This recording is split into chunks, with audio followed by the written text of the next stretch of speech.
Well, better safe than sorry is the motto as the hurricane approaches. News 4's Emily Gugamis continues our live team coverage from North Buffalo with information to keep your family safe. Emily?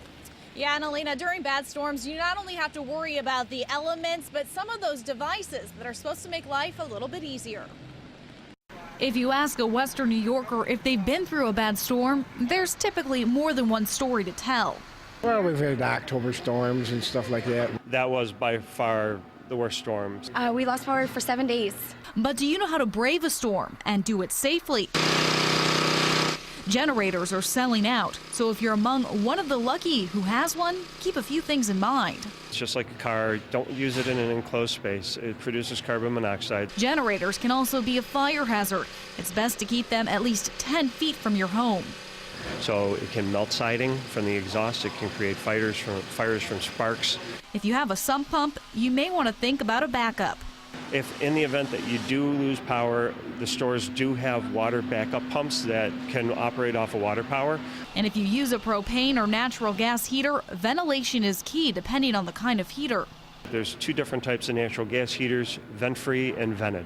If it's vented, you got to make sure that you have open doors, open airway coming in. If your basement floods, you may want to call in help. If you have water and you have power concerns at the same time, contact the power company. At worst case, they can come and shut off power at the pole or whatever just to make sure that you're safe and make sure that you're not doing anything that's going to put you in harm's way. So whether it's your very first Buffalo storm, This is our first major storm. We had an easy winter last year. or you already have an advantage over the rest of us, I was on the cruise ship going through the storm already, so this is the second time around for me. plan ahead and be safe. October storm was about the last time I can remember that we had any problems with power. We got very lucky, and I live across the street from my parents. So we can always come back and forth if we need help.